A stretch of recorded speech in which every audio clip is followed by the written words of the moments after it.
আমার মা নিয়ে কিছু বললে আমি খুন করব, মেরে ফেলবো, একদম জিভ ছিঁড়ে ফেলবো।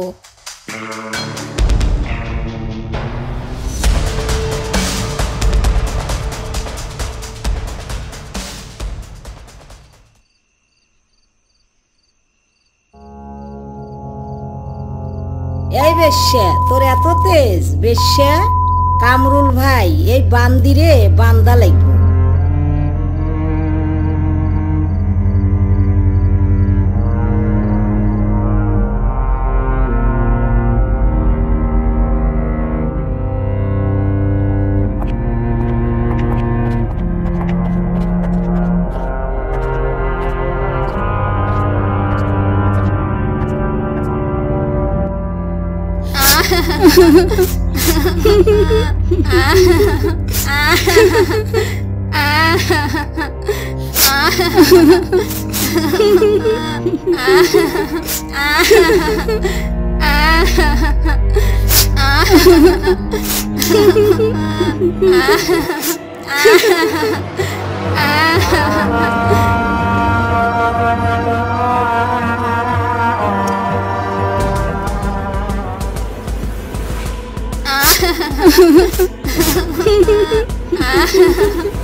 নদীর কুল না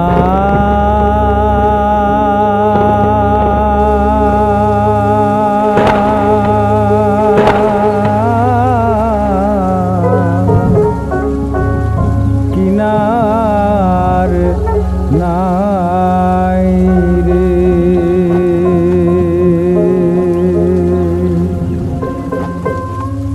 আমি কোন কুল হতে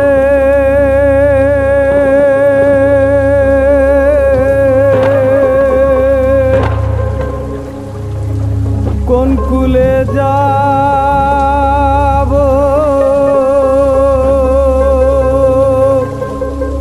কাহারে শুধাই রে, আমি কোন কুল হতে কোন কুলে যাব, কাহারে শুধাই কিছু খাইবা?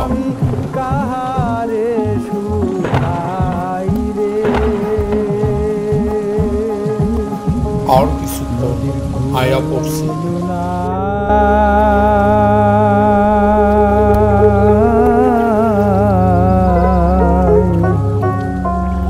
কিনার নাই রে,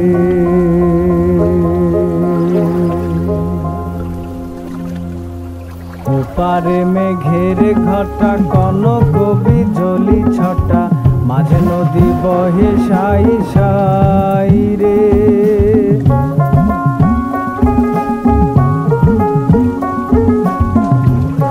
আমার এত খারাপ লাগছে কেন? বুক পুরা কষ্ট হচ্ছে।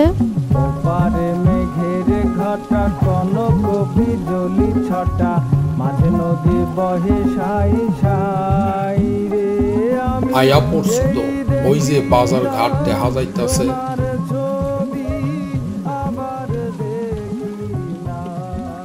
আমার মেয়েগুলি কেমন আছে? ছাড়েন আমাকে, ছেড়ে দিন।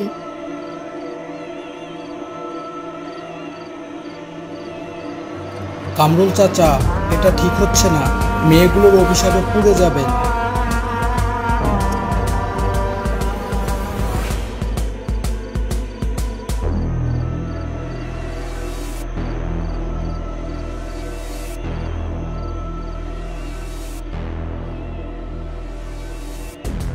জলিল প্রেমাকে সরিয়ে নিল। প্রেম আর কান্না শোনা যাচ্ছে। সাইদ অনেক টেনেও পূর্ণাকে সরাতে পারল না, তাই অন্ধকারের সুযোগ নিয়ে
বড় আপা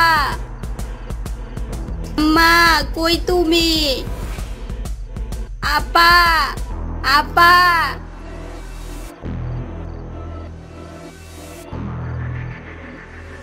কেন মেয়ে হলাম আপা? এত কষ্ট হচ্ছে আপা।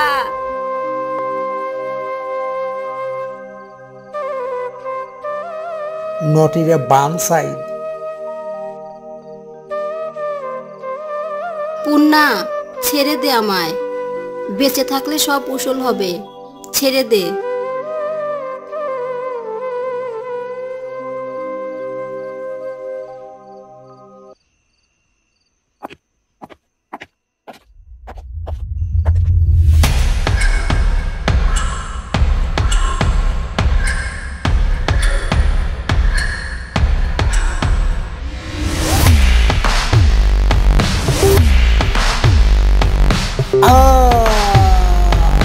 মাগো মরে গেলাম গো।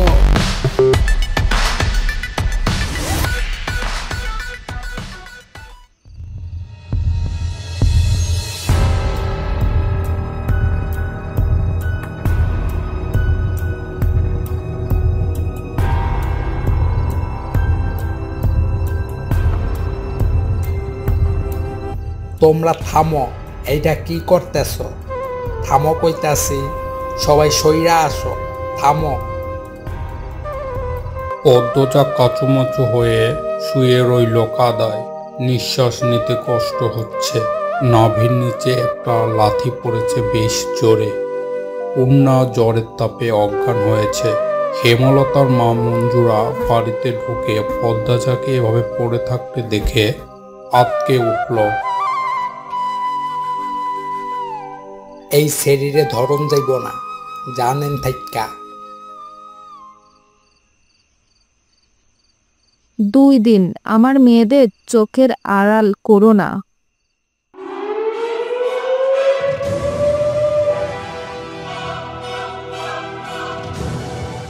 বাপের বাড়িতে কাউকে না পেয়ে হেমলতা চিন্তায় পড়েন।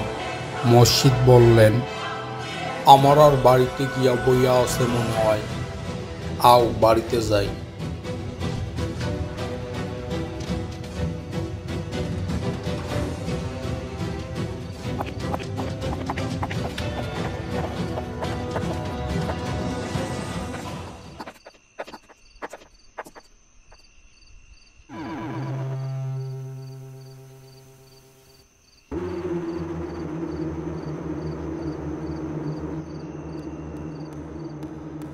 বাসন্তী আইছে?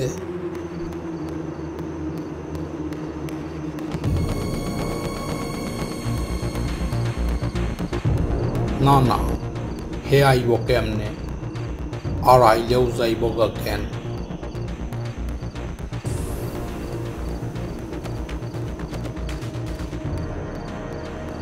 তুমি দৌড়াইতেছ কেন?